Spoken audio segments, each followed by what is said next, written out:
வணக்கம் நண்பர்களே. திரு விஜயை திரு அண்ணாமலை ஜெயிக்க முடியுமா? முடியும்னு நினைக்கிறாருங்க. அதுக்காக ஒரு கட்சி தொடங்கலாமா அப்படின்னு நினைக்கிறாரு. டெல்லி போறாரு, அங்க ஒரு டீல் நடக்கும் மாதிரி தெரியுது. அதை பத்தி தான் இன்னைக்கு நாம பேச போறோம். அண்ணாமலைக்கு தனியாக ஆவர்த்தனம் செய்யணும் அப்படின்னு ரொம்ப ஆசை. தமிழக பாஜக தலைவராக நியமிக்கப்பட்ட பிறகு தனி ஆவர்த்தனம் தான் செஞ்சார். திமுக அண்ணா திமுக ரெண்டு கட்சிகளையும் சும்மா விமர்சனம் பண்ணியே தள்ளினார். திமுக பத்தி அப்படியே பெட்டி பெட்டியா நிறைய கொண்டு போய் புகார் எல்லாம் கொடுத்தாருல. அந்த முதல்ல இருந்த கவர்னர் என்ன பண்ணாருன்னே தெரியல. சைட்ல அதிமுக அடிச்சு விளையாடினாரு. அதனாலதான் உறவே பிரிஞ்சது. அப்புறம் போன வருஷம் உங்களுக்கு தெரியும், மக்களவை தேர்தலுக்கு ஒரு வருஷம் முன்னாலேயே அதிமுக பாஜக அணி அமைச்சாங்க. அண்ணாமலைக்கு பாஜகவுடைய மேலிடம் கல்தா கொடுத்துச்சு. அப்புறம் தெரியும், அந்த அணி தோத்து போச்சு. இப்ப அண்ணாமலை என்ன நினைக்கிறாரு அப்படின்னா, தனக்குன்னு தனியா ஒரு மவுசு தமிழ்நாட்டு இருக்கு அப்படின்னு நினைக்கிறாரு. ஆமாங்க, இருந்துச்சுங்க. ஆனா திரு விஜய் ஜெயிப்பார் அப்படின்னு யாரும் நினைக்கல. கட்சிக்காரங்க அப்படிதான் நினைச்சாங்க. ஆனா நம்ம அப்படி சொல்லலையே. திரு விஜய் முதலமைச்சர் ஆயிடுவார்னு தொடர்ந்து சொல்லிட்டு வந்தோம். எதிர்காலத்தில் முதலமைச்சர் ஆவதற்கான சக்தி இருப்பவர்கள் அப்படின்னு அண்ணாமலையும் சொன்னோம், உதயநிதி ஸ்டாலினையும் சொன்னோம். ஆனா அதுக்கு எத்தனை காலம் ஆகுன்னு தெரியாது. ஆனா திரு விஜய் தனியாக கட்சி ஆரம்பித்து 2 வருஷத்துல ஆட்சிக்கு வந்துட்டாரு. இது எல்லாருக்கும் செம்ம அதிர்ச்சிங்க. திரு விஜய்க்கு போன வாக்குகள்ல ஒரு சிறிய அளவுக்கு அண்ணாமலையுடைய தொண்டர்களுடைய வாக்குகள் அப்படின்னு அண்ணாமலை கிட்ட நிறைய பேர் சொல்றாங்க. அடடா, நம்ம ஓட்டு தானே விஜய்க்கு போச்சு அப்படின்னு நினைக்கிறார். அது நம்ம கிட்டே இருந்திருந்தா அப்படின்னு ரொம்ப ஆசையத்தான் இருக்கிறாரு. அண்ணாமலை ஒரு அரசியல் கட்சி தலைவராக குறுகிய காலத்தில் மேலே வந்தவர் தான். அவர் மேல நிறைய புகார்களும் இருந்துச்சுங்க. நிறைய முறைகேடு புகார்கள் கட்சிக்காரங்களே சொன்னாங்க, நம்ம சொல்லல. அந்த கட்சிக்காரங்க சொன்னாங்க, எதிர்கட்சிக்காரங்க சொன்னாங்க. அவரு திமுக சார்பா இருக்கிறாரு, அதிமுக சில பேருக்கு சார்பா இருக்காரு, இப்படி எல்லாம் சொல்லிட்டு தான் இருந்தாங்க. ஆனால் அண்ணாமலைக்கு தமிழகத்தில் தனியாக ஒரு மவுசு இருந்தது. என்ன அது இருந்ததுன்னு சொல்றீங்க அப்படின்னு நீங்க கேக்குறீங்க. ஆமாங்க, இருந்தது. அவரு தமிழகத்துல பிரச்சாரம் பண்ணாரு. கடந்த சட்டப்பேரவை தேர்தல ரொம்ப எல்லாம் எடுபடலைங்க. இதுக்கு முக்கியமான காரணம், அவருடைய மண்டலத்துல, கொங்கு மண்டலத்திலேயே பாஜக மீது மக்கள் நம்பிக்கை இழந்ததுதான். ஒருவேளை அண்ணாமலை பாஜக மாநில தலைவராக இருந்திருந்தால் திரு விஜயுடைய அலைக்கு ஒரு தனியாக ஒரு டஃப் கொடுத்திருப்பாரு. ஆனா அவரு எடப்பாடி பழனிசாமியை காலி பண்றதுலயே குறியா இருந்தார்ல, ஓரளவு அதுல வெற்றி பெற்றுட்டாரு. ஆனா எடப்பாடி பழனிசாமி முழுக்க காலி ஆயிட்டாருன்னு சொல்ல முடியாது. இந்த சமயத்தில் தான் ஐயா அண்ணாமலை அவர்களே கட்சி தொடங்குங்க, கட்சி தொடங்குன்னு அவருடைய விசுவாசிகள் தொடர்ந்து சொல்லிட்டு இருக்காங்க. கட்சி தொடங்கினால் என்ன அப்படிங்கிற எண்ணம் அவருக்கு இருந்துச்சு.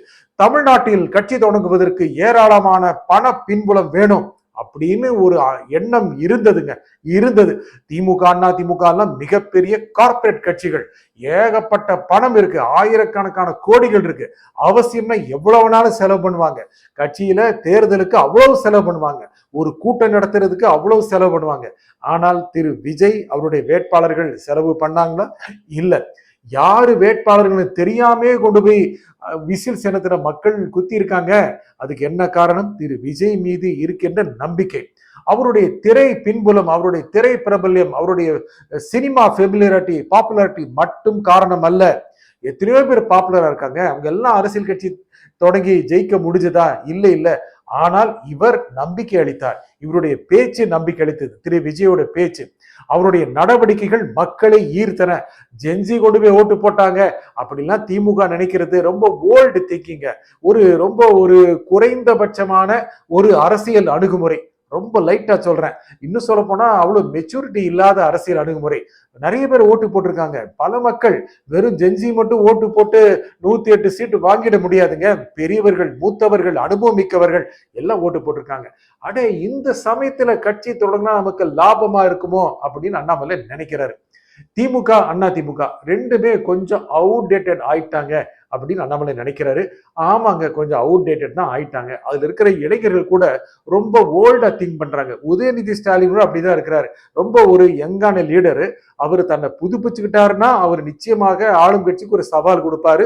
கட்சியுடைய பலம் இருக்கு, அதனுடைய தொண்டர் படை இருக்கு, இன்னும் அழகாக தன்னுடைய நிலைப்பாடில கொண்டு போய் சேர்க்க வேண்டும். தேர்தல் முடிவு வந்தவனையே பதறி போய் எடப்பாடி முதலமைச்சர் ஆகிறீங்களா கேட்டது இருக்கு இல்லையா, அதெல்லாம் ரொம்ப ஓல்டு திங்கிங். அதெல்லாம் தாண்டி மக்கள் வந்துட்டாங்க. இந்த சமயத்துல இதை பயன்படுத்தி கொண்டு கட்சியை அமைத்து விட்டால் நன்றாக இருக்கு அப்படின்னு அண்ணாமலை நினைக்கிறாரு. அவங்களுக்கு சேர்ந்தவங்க எல்லாம் கொம்பு சுவி விடுறாங்க. ஆனால் அது மட்டுமல்ல, டெல்லி போறாரு, அங்கு ஒரு டீல் நடக்க போகுது. பாரதிய ஜனதா கட்சியுடைய மூத்த தலைவர்களை சந்திக்கிறாரு. ஐயா உங்களுக்கு அமைச்சர் பதவியை கொடுக்குறோம் அப்படின்னு டெல்லி தலைமை சொல்லிருங்கிற மாதிரி இருக்கு. அமைச்சர் பதவியா, அதை வாங்கிட்டு என்ன பண்றது, அமைச்சர் பதவி கிடைச்சா சும்மா வாங்க, ஒரு கேபினெட் அமைச்சரே கிடைச்சணுங்கிற மாதிரி பேசிக்கிறாங்க டெல்லியில. அப்படி கிடைச்சது அப்படின்னா மிகப்பெரிய அளவுக்கான ஒரு புகழ் இருக்கும். அதனால இங்க தமிழ்நாட்டில் பாஜகவை வளர்க்க முடியுமா, அண்ணாமலை என்ற தனி மனிதரை வளர்க்க முடியுமா, அத பாக்குறாரு.